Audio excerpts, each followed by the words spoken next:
What's up guys, Readiness Reviews here with you again, and today we are doing another military surplus firearm unboxing. This is of course a rifle box. I picked this rifle up from Century Arms for an amazing $85, and it's supposed to contain a pretty darn cool accessory, so I can't wait to see exactly what we got this go around. Before we get this box open though, don't forget to give this video a thumbs up if you like seeing these military surplus firearm videos here on YouTube. Subscribe to the channel to catch all of my future content and possible deal alerts. And if you have any ideas for future videos, let me know about those down in the comments. Now let's get this Milsurp box over to the desk. So this box actually came in fairly decent shape for a change. There is still a bit of a bend here in the middle, but at least it's not wet or floppy, like some of the Milsurp boxes we've encountered in the past. I did pick this rifle up from Century Arms directly. If you are an FFL-03 C&R license holder, you're able to be signed up with Century Arms to buy from them. We will be opening this box today with a bayonet. This particular bayonet might not be the best box opening implement, but if you know what kind of bayonet this is, drop it down in the comments. This end cap is very well taped up.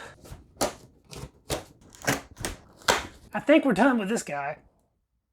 A little bit of paper in the end cap. Ooh, that's sticky. Well, we know that's an Enfield, a SMLE one at that. They added a little extra cardboard around the middle of the rifle, and there she is. I have once again purchased a No.1 Mk.III Lee-Enfield drill purpose rifle from India. Rifle, Ishapur, No.1 Mk.III 303, India. Bolt, drill purpose, welded. Meaning, of course, this is a non-firing firearm. These are drill purpose training rifles, and although they have been demilled and no longer function, they are still considered a firearm by the ATF and must be treated as such. We've looked at several of these rifles on the channel before, but I think this one is the cheapest one yet, so let's see what we got for 85 bucks. Well, firstly, I noticed that there's a healthy coating of SMLE on this thing. We have a fully intact safety, although it seems to be stuck. We'll have to take a closer look at that in just a moment. We do have a bolt with cocker, a little bit of SMLE soaked twine there. Straight away, we are missing the rear top handguard and the front top handguard. On the latest listing of these rifles from Century Arms, they do express that those parts may be missing. We have our nose cap and front sight. We're missing our middle barrel band. Rear sight's all there. Trigger and trigger guard, screw, and magazine release are all there. Rear buttstock with sling loop and butt plate are all present. And this buttstock seems to be in pretty much perfect shape. I'm happy about that. Unfortunately, we are missing the magazine. That's another part that Century Arms said these rifles are missing. But our full forestock piece looks like it is in good, serviceable condition, making this a decent parts rifle, or maybe even just an interesting wall hanger. In the past, these DP rifles from Century Arms were far more complete examples. For the most part, they included everything. They just happened to be non-firing, so they were great parts guns. I suspect Century's stock is sort of dwindling down, and the examples they have left are the ones that are missing parts, but they have reduced the price in conjunction. For the most part, these DP rifles ranged from between about $100 and $130, and now they're only asking $85, but admittedly, you are getting a good deal less rifle for your dollar. Don't write them off just yet though, because this is a bit of a package deal. Not only do you get your DP rifle, they are also including a 2.5-inch rifle grenade launcher. Tear into this thing.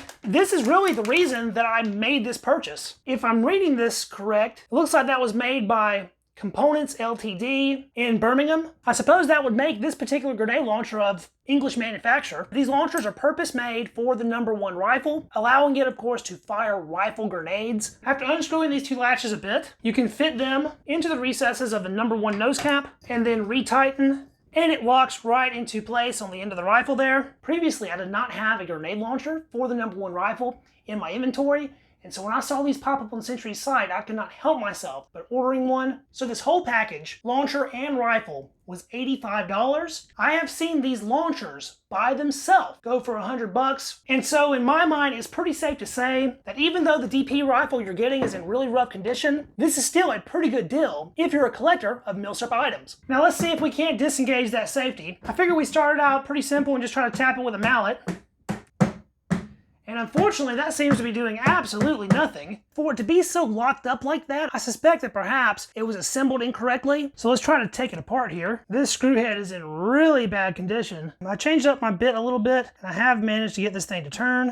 So there's our first piece off. Should be able to pull the rest of this out. There's the full assembly. I think what's happened, whoever took this apart last put it back together incorrectly, and they have this little floating threaded piece here in the improper position when they put everything back together. These DP rifles have a hole drilled through the chamber, a steel rod inserted, and then that steel rod is welded in place. So let's get this trigger guard off.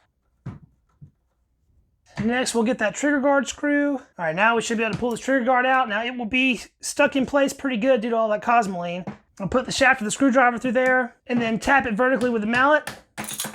And there we go. So there's the trigger. Springfield Sporters tag, by the way. When Springfield Sporters went out of business, most of their inventory ended up at Century Arms. Let's finally get this bolt out so we can have a better look at it. Take this bolt head off. That bolt head, although covered in cosmoline, is complete with the extractor and the extractor spring. The firing pin doesn't seem to be bent or broken. Firing pin spring. Is this rifle worth $85 though? Well, as we discussed before, these grenade launchers can fetch up to $100. The lowest I've seen one for in recent years was about 30 bucks at a gun show. Even then, that makes up more than a third of the cost of this order. As far as salvageable parts on this rifle goes, it has a full, complete forestock. An Enfield No.1 forestock can cost $100 or more by itself. A full buttstock with plate and sling loop, that's about a $30 value at the moment. Trigger guard and assembly is 10 bucks. Nose cap is another $10 to $30. Front sight, stock bolt,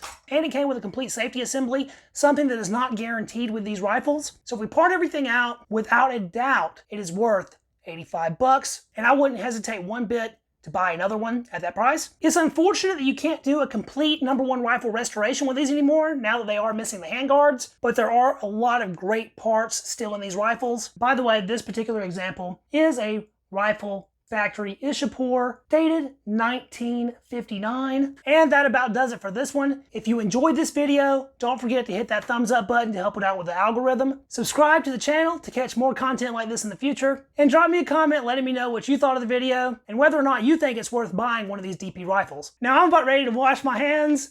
Thanks so much for watching, guys. I will catch you in the next video. See you then. Peace.